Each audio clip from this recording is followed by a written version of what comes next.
Good morning everyone. ఈరోజు 3వ తరగతి తెలుగు 5వ లెసన్ కాకుల లెక్క చెప్తున్నాను. అయితే ఈ బొమ్మను చూడండి అమ్మా. ఈ బొమ్మను ఏం కనపడుతున్నాయి?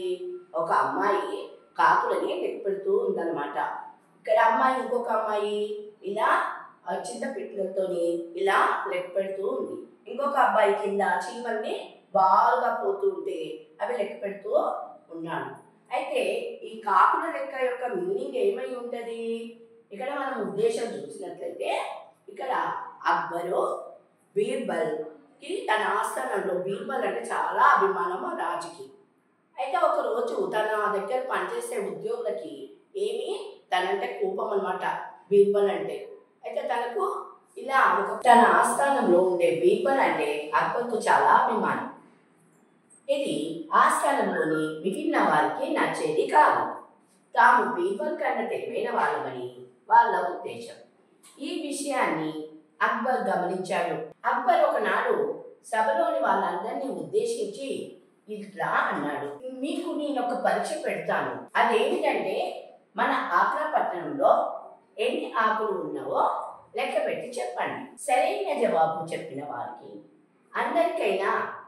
అందరికన్నా తెలివైన వారిగా ఒప్పుకుని మంత్రి పదవిని ఇస్తారు. అందరూ ఇదే అవకాశం అనుకొని తాము బీర్బల్ కన్నా తెలివైన వాళ్ళమని నిరూపించుకోవాలని కాకులను లెక్క పెట్టేందుకు పోయారు.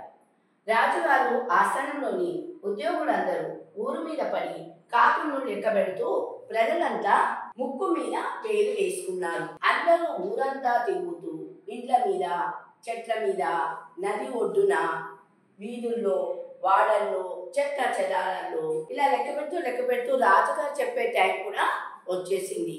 అందరూ లెక్క పెట్టి తన ఆస్థానంలోకి రాజు ముందు అందరూ కూర్చున్నారు. అప్పుడు రాజు మొదలు పెడతారు, ఏమైంది మీరు కాకులన్నీ లెక్క పెట్టి వచ్చారా అంటే, లెక్క పెట్టామని ప్రభు గారు అని అంటారనమాట.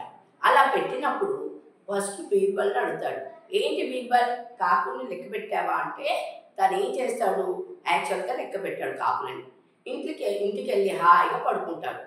మిగిలిన వాళ్ళందరూ వెళ్ళి ఇలా లెక్క పెడుతూ ఉంటారనమాట. అది మాత్రము ప్రభుకు తెలియనియకుండా సరైన సమాధానం చెప్పేస్తాడు. ఎన్ని కాకులు ఉన్నాయి అని అంటే తను చెప్తాడేమని 6,800 ఒక కాకు, మూడు కాకులు ఉన్నాయని చెప్తారనమాట. 6,803. ఇంకొక మంత్రి లేచి తన ఆస్థానంలో, లేదు ప్రభు 5,000 కాకులే ఉన్నాయని రెండో వాడు చెప్తాడు. దానికంటే ముందు వాడు, లేదు ప్రభు 6,000 ఉన్నాయి అని అంటాడు అనమాట.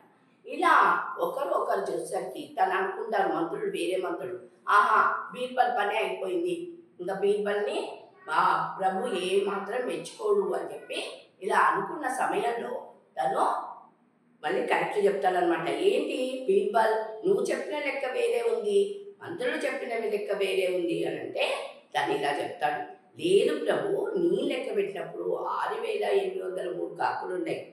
కానీ కొన్ని రోజుల తర్వాత కాకులు వాళ్ళ చుట్టాల ఇంటికి వెళ్ళిపోయి తక్కువయ్యాయి.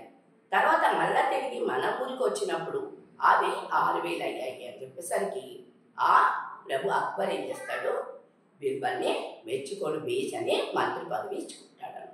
ఇలా మంత్రి పదవి ఇచ్చిన తర్వాత ప్రతి ఒక్కరూ అవును మాకంటే చాలా తెలివి మంత్రులు, సమయస్ఫూర్తి కలవాడు అని వాళ్ళందరూ ఒప్పుకుంటారనమాట. ఇలా ఒప్పుకున్న తర్వాత వాళ్ళకి ఈ బీర్బల్కి మంత్రి పదవి వస్తుంది. ప్రతి ఒక్కరూ కలిసిమెలిసి ఉండడం మొదలుపెట్టారు. అంటే దీనివల్ల ఏమర్థమైంది, మనం అందరం కూడా ఒకరికి అంటే ఒకరు తెలివైన వాళ్ళమే కాదు, అందరం సమానమే. నాకంటే కొంచెం చతురత, సమయస్ఫూర్తి ఎక్కువ ఉంది కాబట్టి మనమందరం కలిసి ఉండాలని కాకుల లెక్క ద్వారా మనకు చెప్పడం జరిగింది. Thank you.